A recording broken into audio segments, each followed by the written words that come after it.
नमस्कार दोस्तों, मैं शमसुद्दीन खान दिल्ली क्राइम प्रेस से हमारे चैनल न्यूज एसएसके में आपका बहुत बहुत स्वागत है।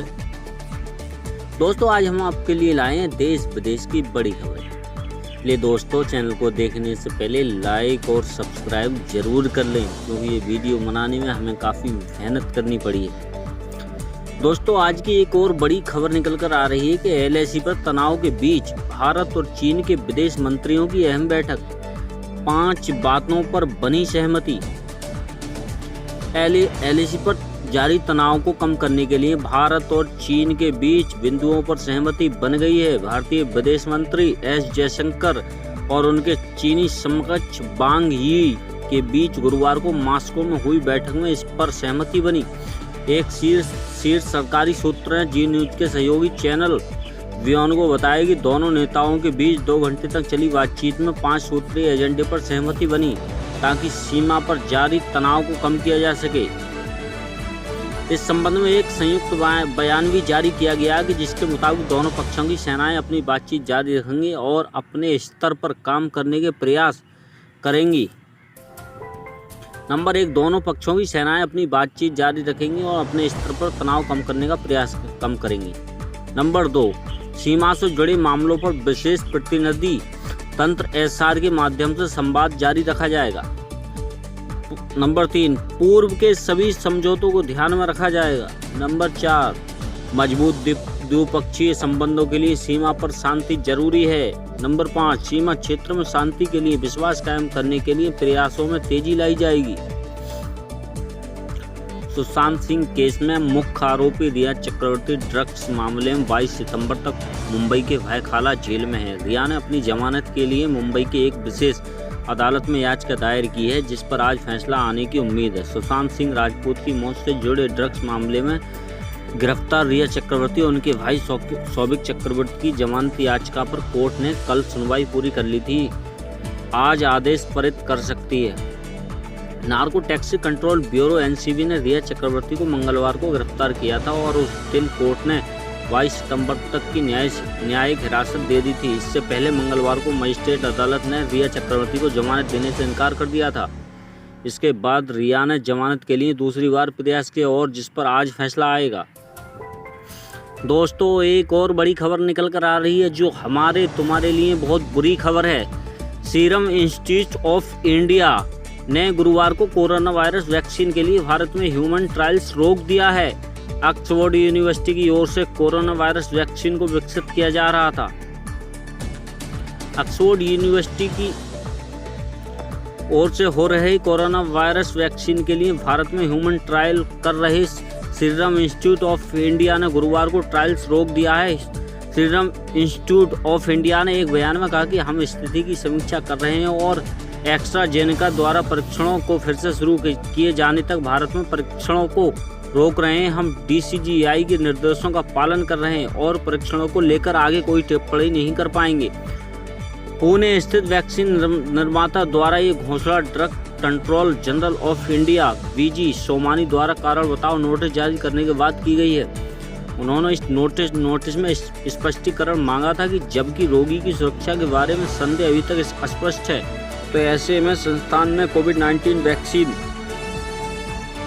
उम्मीदवार के क्लिनिकल ट्रायल जारी रखने का फैसला क्यों किया।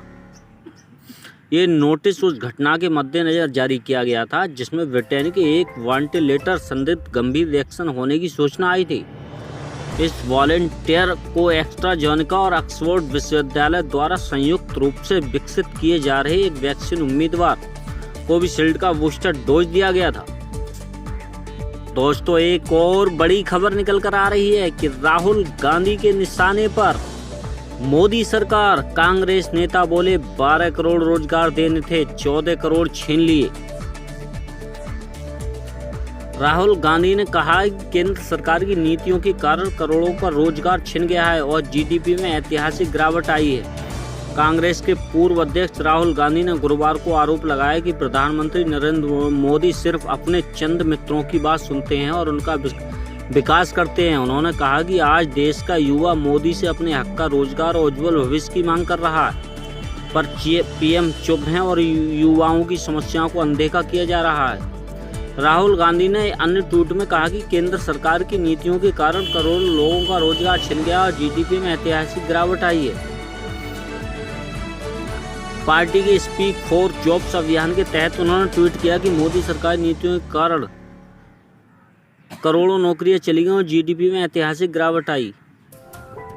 एक और बड़ी खबर निकल कर आ रही है दोस्तों बिहार से। बिहार चुनाव से पहले राजद को झटका, तेजस्वी से तंग रघुवंश ने एम्स से ही लालू को भेजा इस्तीफा। कहा 32 साल पीछे खड़ा रहा, अब नहीं, अब लालू की चिट्ठी वायरल। बिहार विधानसभा चुनाव से पहले राजद को बड़ा झटका लगा है। कदावर नेता रघुवंश प्रसाद सिंह ने पार्टी से इस्तीफा दे दिया है। रघुवंश 32 साल से पार्टी से जुड़े थे और लालू के बेहद करीब नेताओं माने जाते थे। लालू यादव के चारा घोटाले में जेल जाने के बाद पार्टी की कमान तेजस्वी के हाथ में है। रघुवंश तेजस्वी के कुछ फैसलों और रामा सिंह को राजद में शामिल कराए जाने की कोशिश से नाराज थे। इस इस्तीफे के बाद लालू की भी एक चिट्ठी वायरल हो रही है। इसमें लालू ने रघुवंश से पार्टी में वापस लौटने और उससे मजबूत करने की अपील की है। कहा जा रहा है कि लालू ने ये चिट्ठी एम्स से लिखी है। दोस्तों एक और बड़ी खबर निकल कर आ रही है कि पूर्वी लद्दाख में सीमा पर भारत और चीन के बीच जारी तानातनी के बीच आज यानी गुरुवार को भारतीय वायु सेना को उसका बाहुबली मिल गया है। इस तरह से भारत की ताकत में और इजाफा हो गया है। फ्रांस से खरीदे गए 5 राफेल लड़ाकू विमान औपचारिक रूप से आज भारतीय वायु सेना के बेड़े में शामिल हुए हैं। अंबाला एयरपोर्ट पर राफेल के इंडक्शन समारोह रक्षा मंत्री राजनाथ सिंह के साथ फ्रांस की रक्षा मंत्री फ्लोरेंस पार्ली मौजूद रहीं। सर्वधर्म पूजा के साथ ही आसमान में दुश्मनों को अपनी ताकत दिखाकर बाहुबली राफेल भारतीय सेना के बेड़े में शामिल हो गया। दोस्तों एक और बड़ी खबर निकल कर आ रही है कि फिर भूकंप के झटकों से हिली मुंबई की धरती। आज तड़के 3:57 पर महसूस किए गए झटके।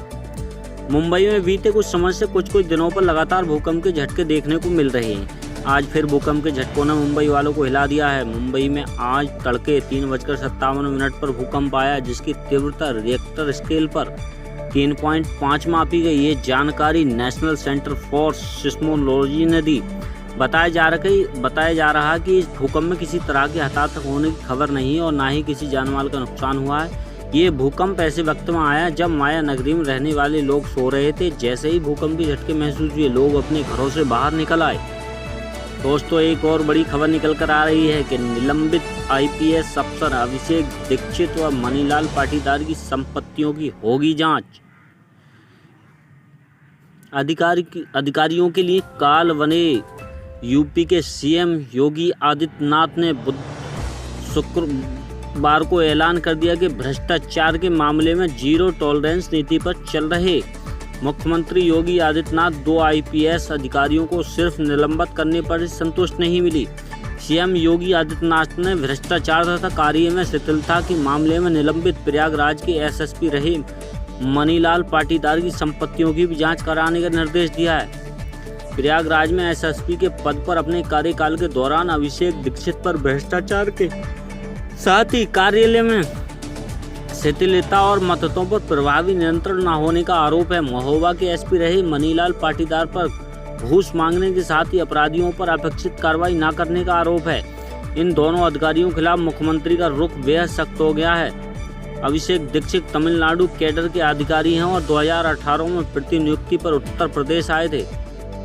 दोस्तों एक और बड़ी खबर निकल कर आ रही है कि PM मोदी ने लॉन्च की 20,050 करोड़ की नई योजना।